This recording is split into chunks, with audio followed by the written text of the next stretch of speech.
Chapter 10. A Very Gracious Host. The next morning, you have a quick strategy meeting with your court while Longclaw and two caged mice look on. Approaching Opulence for a favor may be difficult. That you've irritated her, shall we say? Well, if I'd known we'd need her golden bird to trade the magpie for an ancient Fey artifact to stop Jack. Opulence is angry simply because you're my consort, and she's not. There is nothing else you could have done. Can't we sneak in and steal the bird?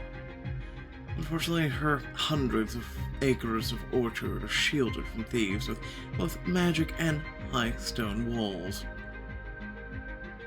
Even if you managed to sneak past the walls and numerous heavily armed guards, you'd never make it out again.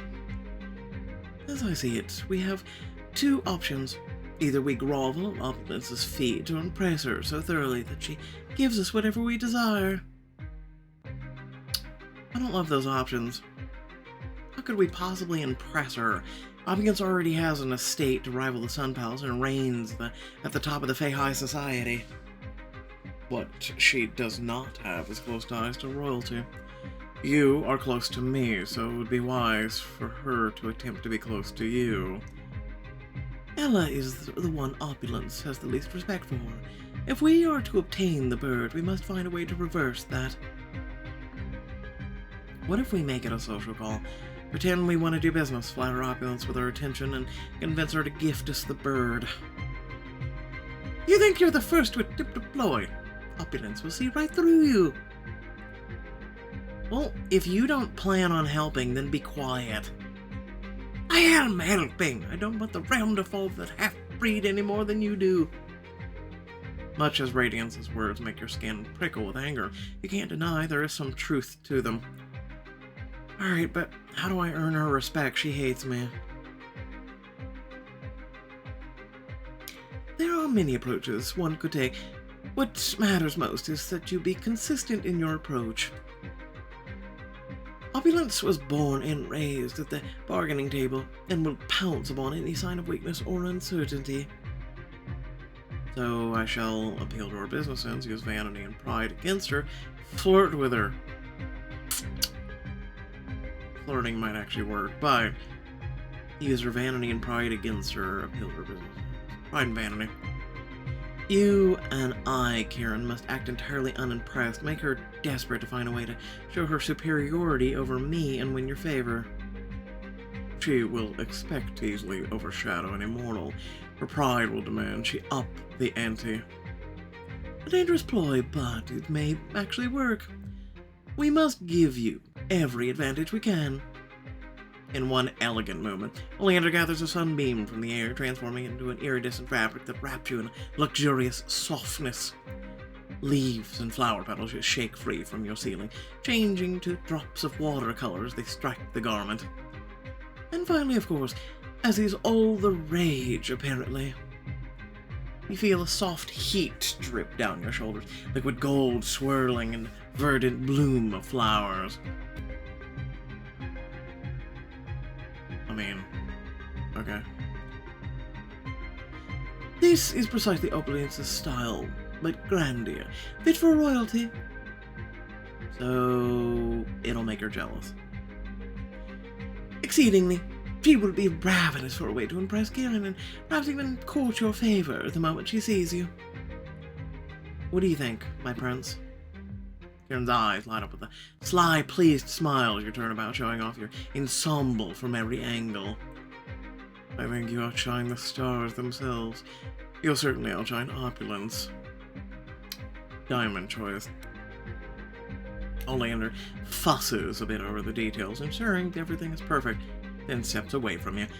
Yes, this will do. Imitation is flattery in some circles, and Opulence is nothing if not a creature of ego. You look like Opulence if Opulence had taste. That was actually a compliment. Perhaps we can convince her guard that I'm the new, improved Opulence. If I take over the manor, the bird is ours. Mouse lusty chitters something disdainful under her breath. Lift her nose in the air, affecting an expression of haughty merchant. You there, how dare you scoff at your betters? Don't you know who I am? Kieran breaks out into First peal of laughter you've heard from him in far too long. How was that? Well done. Too well, please. I beg you, never do it again. Oleander opens Luster and Radiance's cage, deftly scooping them out. I was able to work in a bit of extra tutorial magic. Oleander tucks each mouse into hidden pockets in your new clothes, where they begrudgingly make themselves comfortable. We're bringing them to... Merlin immediately flutters down to hover in front of you, wings beating furiously. Bring Merlin! We meant the mice, Merlin. I'm not sure it will be safe. Merlin keeps safe. I'm not sure if the creature means they'll keep you safe or they'll stay out of trouble, but I will appreciate them accompanying Longclaw. Bear friend. Alright, but about Radiance and Lustry, I don't think it wise to leave them on their own devices. Do you? Fair enough. And they may yet prove useful, but be sure you stay out of sight, you two. Oh, if I want anyone to see me like this, so undignified. You smooth down the gossamer fabric and glance once more at your reflection. You look and feel like a rich, powerful fae. For the first time, I think I'm looking forward to seeing Opulence. Kieran gives you a proud smirk as you slip your arm in his. I'm looking forward to Opulence seeing you in this. Later that day, you disembark your carriage outside Opulence's estate, smiling as Longclaw lopes up beside you. You didn't need to run all this way, my friend. I think that she, like I, loathe to be apart from you, beloved. Stroke the soft golden fur of her brow. Longclaw chuffs contentedly. Well, I'm glad to have you along. Don't let this garish facade intimidate you. It's nothing but the conceited grandstanding of someone desperately in need of attention. You smother a laugh as you're met at the gate by Opulence and her guards. Oh, Kieran, darling, I'm delighted to see you, and looking so well, too, especially after that horrid business at the Sun Palace. Opulence bows her protocol, then takes Kieran's hands and gives him a very familiar peck on the cheek. Kieran pulls away stiffly. Indeed. We were very fortunate to escape with our lives. You certainly seem to be nothing for the worse for wear, Opulence. Truly, it was fortuitous that business called me away shortly before the attack. Not so lucky for my fellow courtiers, poor dears. Longclaw lumbers up beside you. Even on all fours, she's nearly as tall as you are. Opulence laughs somewhat nervously. With so much instability in the realm, it's all the more important for us to ally our interests, is it not? That's exactly why I told Kieran we should pay you a visit. Opulence finally notices you, lifting her brow with interest as she takes in your ensemble. Is that so? Then I have you to thank for Kieran's finally accepting my invitation. And may I say, you look truly marvelous, Your Grace. You could drive any fae to distraction. Oh dear, I hope I'm not too distracting. I simply thought the color suited me today. Opulence's eyes rake down your body, revealing just the briefest flash of envy as they take in every immaculate detail. I'm flattered to be your muse, darling. Perhaps later I'll even let you peruse my wardrobe. You'd like that, wouldn't you? Struggling against her condensation, you manage to plaster on a placating smile. How generous. Perhaps I will take you up on that offer. Plans and strategies churn in your mind as Opulence leads you towards the manor. But to what do I owe this unexpected but most flattering visitation? I told Kieran and Oleander I wanted to make Opulence desperate to impress us by wounding her pride. With the Sun Court in shambles,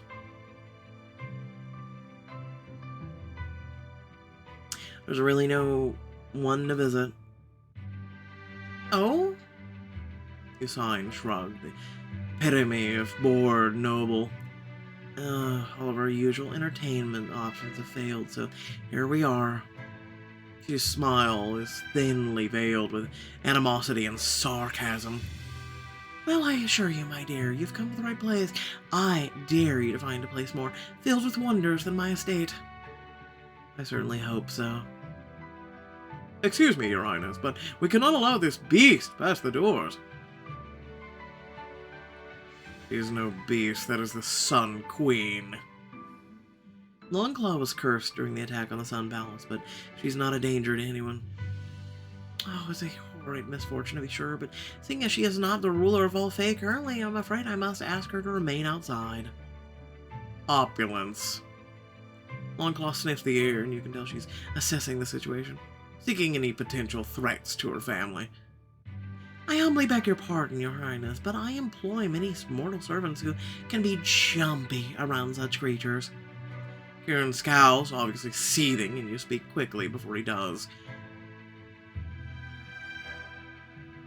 That's quite alright. Longclaw is more than capable looking out for herself, aren't you?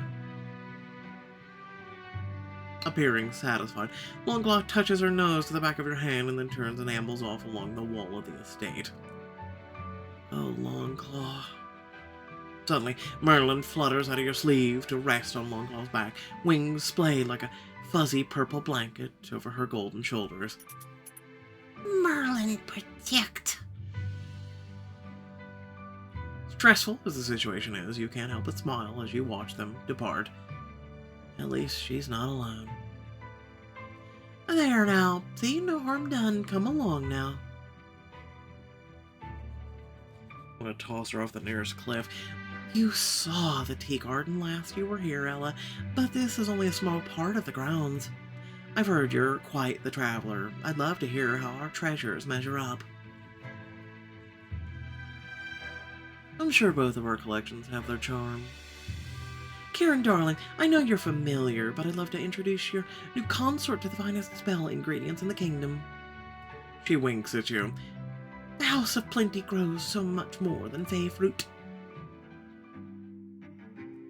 You stroll through the rows of glowing grapes, opulescent flowers, not even attempting to hide your admiration and delight. This is truly beyond anything I could have imagined.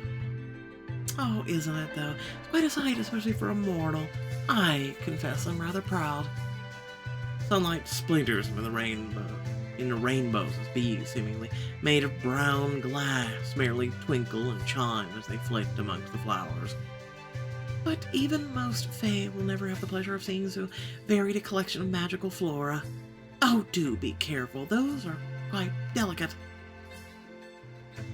Oleander draws back a curious hand from a gnarled peach tree, its branches bent beneath the weight of its fruit to the size of your head. Fascinating. I've only seen these in illustrations. Ah, yes, a treasure from overseas.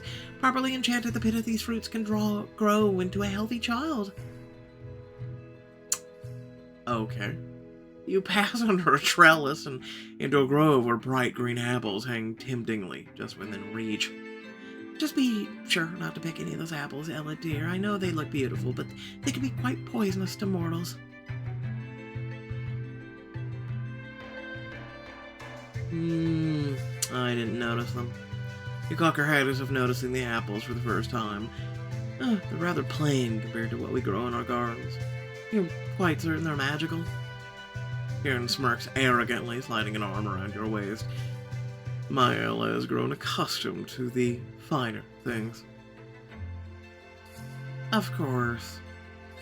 Listening with half an ear as Opulence blithely changes the subject, you scan the gardens for the golden bird. My roses are just perfection, are they not? And in constant demand by sorceresses, too. I almost a surprisingly tidy profit in the mortal realm from the beans that a single stalk produces. Imagine mortals would trade their most valuable possessions for anything with the word magic in front of it. Ah, so she's the one who gave Mickey the magic beans for the cow. If you know that reference, let me know in the comments. Yes, just imagine. Turning down a bend in the path, you feel oddly drawn to a wall of greenery, bejeweled with glistening berries that cling like raindrops to the vine. Oh, gale berries. You found one of my favorite crops this time of year. Be careful, though. They can be quite a bit explosive. Opulence carefully plucks one of the berries and holds it out to you to see. A strange gray mist swirls inside. Not edible, of course, but very useful in certain potions. You could also throw them at Jack. What? Are these clouds inside? Watch. Opulence crushes the clear orb, and a tiny thunderstorm appears in her hand, complete with miniature bolts of lightning. Amazing. They always remind me of you, Karen. A tranquil exterior, hiding a dangerous tempest within. Raw power, only just contained. Opulence gives Karen a look of such familiarity and naked desire that it makes her hackles raise.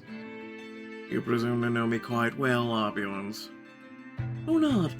I've never heard Karen described as tranquil before. Finally, you come to a sprawling orchard, a tree laden with thousands of brilliant gemstone leaves. And here we are in the heart of it all, the pride of my estates, the home of my family's famous emerald tree.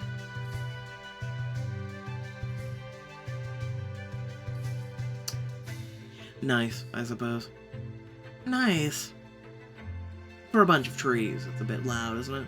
All those emerald leaves clinking around. Oh, rather dangerous, I imagine. Wouldn't want one of those rocks dropping on my head. Rocks? Olander stifles a very un-Olander-like giggle. Perhaps I'm simply spoiled by the gardens of the Moon Palace. Opulence gapes in thinly veiled annoyance at your lack of awe, then covers it with a shrill laugh. Oh, your consort has become accustomed to her rise and station rather quickly, Karen. I should hope so. I've worked rather hard to accustom her to the level of finery she's due. Opulence drones on, extolling the virtues of her business as you stroll the rows of trees. I have an interest in botany myself. Opulence, would you be so kind to indulge a few questions I have on your marvelous orchard? I'd be delighted. Olander sends you a meaningful look and wanders away with Opulence, pretending to study the emerald leaves with her.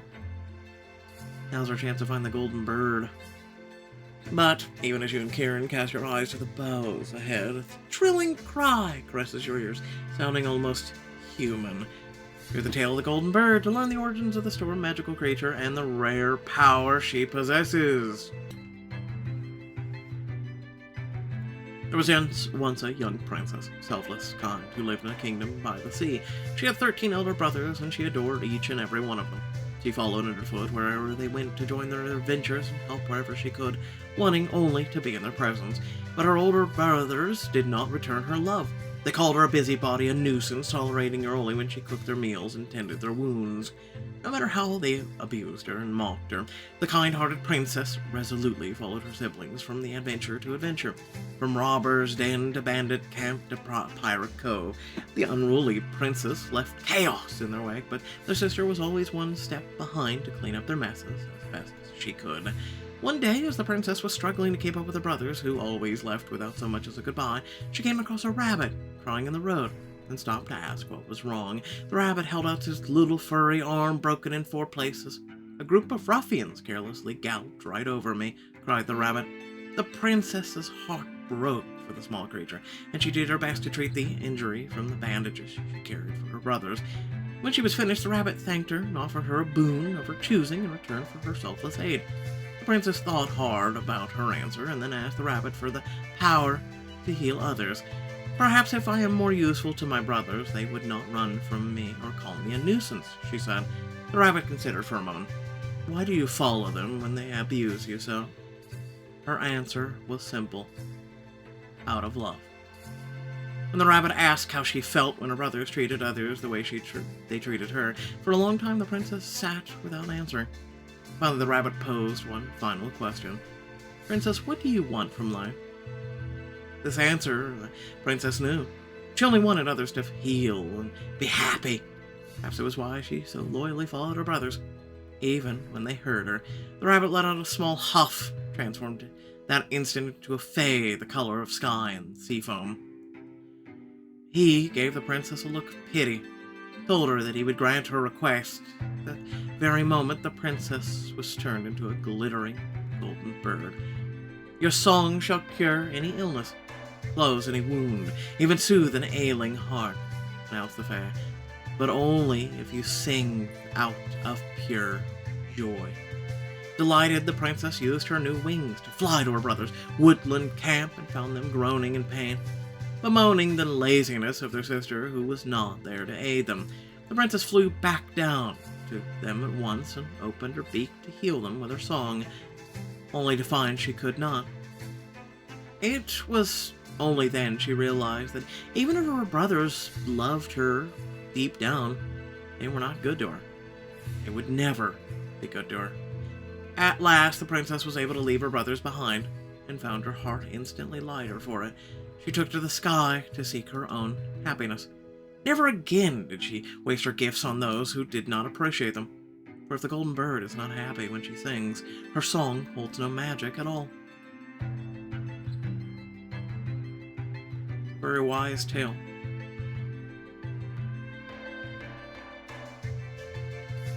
One could say it fits me. A lot of people don't, enjoy my reading, and then there's some that just, anyway, I'm not gonna rant. Won't be around forever. You catch up with Opulence and Oleander, a plan quickly forming. What a beautiful song. Never heard of such a bird before. Magnificent, isn't she? A unique creature who calls my orchard home. Her song adds to the beauty of the surroundings, does it not? Opulence points, and there you see the golden bird. Sunlight glinting off her feathers on the highest branch of an emerald tree. Looks kind of like a phoenix. As an expert on grandeur and finery, I must concur. It's quite impressive, Opulence. I believe you will play an intricate role in the future of our realm. Karen, darling, it's my greatest wish to be united with the Moon Court in this endeavor. Shall we make it official? Opulence offers to shake on it, but Karen does not move, only flicks his gaze down to her offered hand. You require something more in exchange. That golden bird would do nicely. You wish me to give her to you.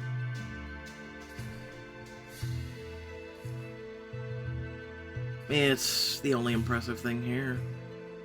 Excuse me? You shrug. I thought she might look nice on display in front of the hall, or the front hall of the Moon Palace, so that I may brag to my guests about such a great gift from great Opulence. But it hardly matters. I'm sure I could find another pet bird just as lovely somewhere else. You can tell Opulence is hiding how much you've irked her with an especially ferocious smile. It seems I have to work harder to impress the esteemed company of the Moon Court. Luckily, I'm up to the challenge. Of course, I would be happy to hand over the bird. You mean it? Your plan to manipulate Opulence worked. Yes, I just had to act more entitled and more of a douche than Opulence. All I require in exchange is, Karen, is your hand in marriage. Didn't see that one biting in your ass. What? You shoot Kieran a look of horror. He glowers, and Oleander's face sours with distaste. I have something you want, you have something I want. What could be simpler? It seems a poor trade from where I stand. And there's the small issue of Kieran already having a consort. A consort is not a spouse. He makes a good point. Opulence considers you a fresh, eyes sweeping over your sophisticated clothes, her lips curl into a leering smile. Perhaps it would really be no price at all. Ella does have a certain something I find magnetic. It's clear why Kieran enjoys you. Excuse me? I don't mind sharing the prince or his bed so long as I hold the royal title. I refuse. Ask anything else. There's nothing else. I already have beauty, power, wealth, influence. What more could I possibly need? Humbleness. You only care about his title. You don't care for Kieran himself. Royalty have long made advantageous matches to further the power and influence. With my vast resources and influential friends both far and wide, the Moon Court could soar back to life, more powerful than ever. New allies will flock to you on my recommendation. You will have everything you need to defeat Jack and return everything to rights. Be sensible. Think about what's best for the Moon Court. You'll see the answer is obvious. For a moment, even your own heart sways perilously as you cast your eyes towards Kieran. It's unthinkable, but if this could save the Moon Court, save Kieran... It's not as though we'll be leaving Ella out in the cold. I'd rather keen to explore the favors of your consort after seeing her at the frolic. Kieran is very sweet and obliging. You feel the burn of a furious blush flinch away as Opulence brushes her knuckles along your cheek. Ella can stay with us until the end of her natural life. Or until you tire of her, whichever comes first. Insult her again, and I will carve my refusal into your flesh so that you may never forget it. The thrill of Kieran's protections and the pleasant shiver of need and surrender down your spine. And yet you know deep down that Opulence's point is inescapable. You will age, you will die. Kieran will not, and neither will your rival. If Jack doesn't destroy the world first. Perhaps we can negotiate. If Kieran simply bestows you a title. Moon Court has many holdings that would be ideal for... Not good enough. The only title that matters comes with a crown. A vow of marriage among Fae is unbreakable. Ella and I promised to each other opulence. Your heart leaps at the thought of Kieran remembered the half-truth you offered up to the Sun Court Fae at Opulence's strange tea party. Yes, we're already engaged. This is a mortal vow, Kieran. You and I both know that in the grand scheme of things, a promise to human means nothing. The answer is no. Do not ask me again. You'd be a fool to turn down such an opportunity in exchange for a mortal who will scarcely last a century. Call me a fool. I am still not for sale. Circumstances of birth be damned. I deserve to be royalty. So if you are off the table, Kieran, we have nothing more to discuss. No, we do not. You steel yourself for a full-on tantrum from the entitled Fae, but instead, she merely sighs, wary. So sorry we weren't able to come to an accord. I hate to think I wasted your time. You give Opulence no answer. She leads you down a different path, towards a part of the house you hadn't noticed before. Kieran's rage is not abated, but you can feel every twitch of his agitated muscles as if they were your own. Where are you taking us? The tour is over. We're leaving. We were nearly finished anyway. Allow me to show you all one final marvel on your way out.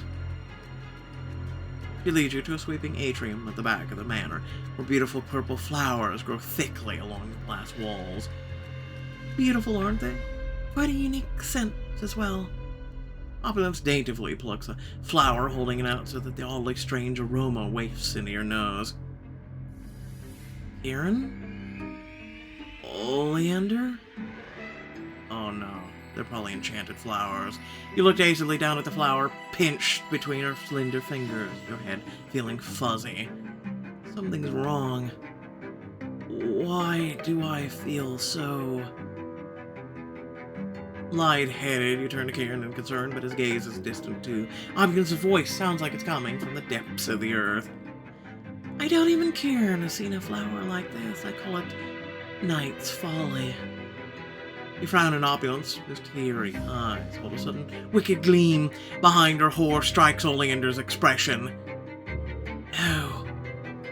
Oleander lunges too late as Opulent lifts the bloom to her lips and blows. A cloud of golden pollen explodes in the air, and the world spins as you tumble into the flower bed. You struggle against air that suddenly feels thick as honey, and Kieran and Oleander's cries of alarm as they collapse as well. Pity. I would have preferred to marry you, Kieran. We could have done incredible things together. But if you won't give me the title I deserve, someone else will. Through the mist of your thoughts, everything suddenly clicks into place. Jack. You're working with Jack. You've been telling them where to find us. You were never there when Eclipse attacked. You avoided it every time, as if you knew in advance. Anyone shocked by this? Obviously, you think that Rabble could have timed their attack so perfectly without help? Traitor. Businesswoman. I'm so much more than just a merchant. Yet no one recognizes my genius until now. That lantern Jack uses to hold the sources of magic, my design. Vaguely, you feel luster and radiance wriggle free from your pockets, but your vision is too blurred to see where they go. Radiance. Wait. Apologies for the fox paws, darlings. The pollen's effects can be quite severe, even for Fae, unless one has a bit of aspen oil on hand. Opulence's blurry face swims before your eyes. She looks down at you, delicately sniffing in a handkerchief. Not to worry, the effects wear off within a few hours. Oh, but until then it does make tapping into your magic nearly impossible, I'm afraid. Your craven greed has sunk you to lows even I hadn't thought possible, Opulence. Karen, darling, you were simply being unreasonable.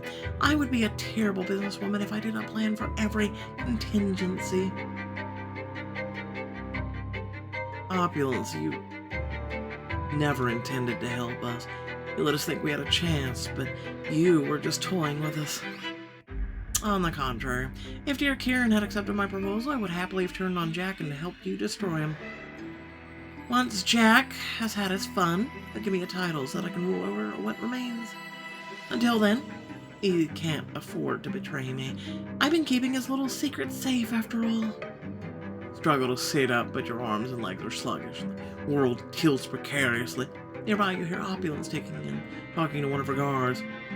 Summon Jack, let him know we've captured the Night Prince. Something he has somehow failed to accomplish. Right away. Heavy boots charge forward, with their faces swim in your vision, as if from the bottom of a lake, but the guards don't get far before. The world is suddenly a chaotic fog of screams, roars, and shifting colors as a giant golden creature charges in, sending the guards scattering. Longclaw? Enormous jaws take hold of your wrist with astounding gentleness as Longclaw drags you from the poisonous flower bed. Thank you. I'll be alright. Longclaw snuffles you all over as if needing to verify it for herself. Then she turns to charge at Oplin's guards once again. I need to fight back. World, a hazy blur, you pull yourself to all fours with difficulty, feel around for some kind of weapon, finding a metal stake on the ground. Get away. You focus every weakened muscle in one wild, desperate swing, and an angry cry rings out as you make contact with a guard. The action steals the last of your strength, and the stake clatters to the ground as you crawl away from the chaos. Ella. Hands close over both your arms, hauling you to your feet and out into the open air. Kieran. You hear the glass door spring open behind you. Stop them! What is bad? Bad! Opulence shrieks and ducks, covering her head as Merlin swoops past, shooting a hail of thorny thistles into her hand. Merlin. No hurt. Merlin fires the last of their thorns at the guards. Merlin, help! Yes, you very much did, thank you. Help more how? It takes you a moment to understand the question through the haze. Help Longclaw. Keep her safe. Merlin's tiny little face scrunches up into a look of furious determination before they swerve away. Bear friend! Coughing up pollen, you stumble away from the fight, following the two blurry shapes that you think are Kieran and Oleander. Run for the carriage quickly, while Longclaw handles the guards. Stagger away from the orchards, making your way down the garden path. But the pollen seems to affect you more than Kieran or Oleander, the ground heaving beneath your feet as you try to run slower, too slow. Rather impolite to run off before the party's even begun.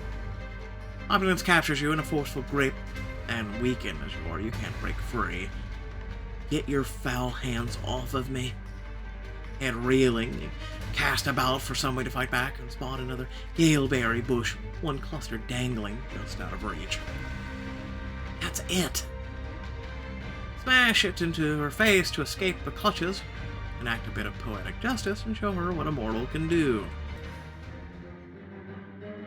You struggle against her incredible face strength, stretching out as far as you can. Just a little further. I should throw Opulence off balance. You drop your body, throw your weight to one side. What are you... It's not enough to break free, but it's enough to cause Opulence to stumble, throwing you both into a hedge. Yes! Your hand closes around a plump cluster of berries, ripping them from the vine. What did you say Opulence raw power only just contained? Contain this. Twisting, you smash the berries into her eyes with a hugely satisfying burst of thunder. Opulence shrieks and claws at her face, releasing you. Blinding lightning dances across her features as you stumble away. Try to run, Jack will crush you like the pest you are. Infuriated, you grab another handful of gale berries. Burst the berries in her ears. Yeah, no, that'll do. Listen closely, Opulence. You thrust out your arm, crushing the berries in your fist with a satisfying boom of thunder right in her ears. She claps her hands over her ears and falls, deafened and furiously screaming after you. This is only the start. The moon court is finished! You push away from her and stumble into the confusing kaleidoscope of colors, scrambling dazedly down the path. Kieran, where are you? Opulence continues screaming abuse, unable to see through the tiny maelstrom of crackling storm clouds. He left you behind, fool, already tired of his little toy. You shut your mouth, traitor. What the hell would you know of loyalty? Kieran's crown will never be yours. You made an explosive escape. You throw one more galeberry at her for good measure. She screams, falling backward into a bed of purple radishes. Ella. Kieran's breathless, dazed face appears before you, and you stagger into his strong arms with a rush of relief. You came back. I will never leave you. Together, you and Kieran stumble down the path to join Oleander, chased by a few guards and Longclaw's roars. Wait, luster and radiance, they got out. I need to find them. The fresh air helps you clear your mind so much, but the world is still just smears. Painter's palette, every plant a rolling sea of color. There's no time. They'll have to find their own way. Guards, close the gates. Stop the beast! Opulence's enraged shrieks aren't far behind, and the massive walls of her estates surround you in every direction.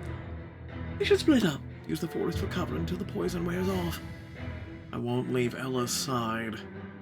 Kieran tightens his grip on your hand, while either side's doing their best to glare at you sternly with eyes that refuse to focus. Look after him, Ella. Do try not to get killed. I've grown rather accustomed to your presence. Same to you. Hide in the house until you can make a break for it. I'll draw them away as best as I can. Pulling in their beers off the path, lead the pursuing guards away, granting you a moment's reprieve as you dash into the manor. I don't yet have the strength to shift forms. We must run. What about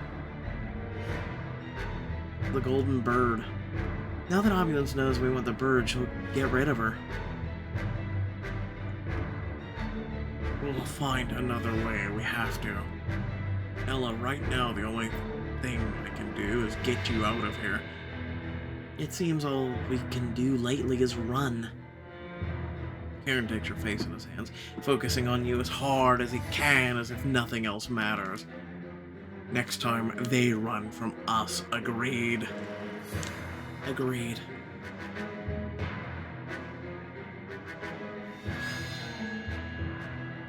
Aaron consumes you in a swift, searing kiss, then you're off again, fleeing into the woods as Longclaw's roars grow distant at your back.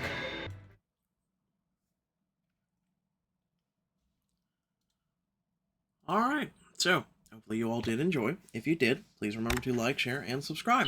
Head down the description, plenty of things to check out there, ways to support, and there's also the join and thanks feature on YouTube. Other than that, let me know in the comment section below what you thought will happen. Were you surprised by this sudden revelation? I know I wasn't.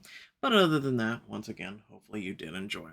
Thanks again for watching. Catch you all in the next video. Peace out.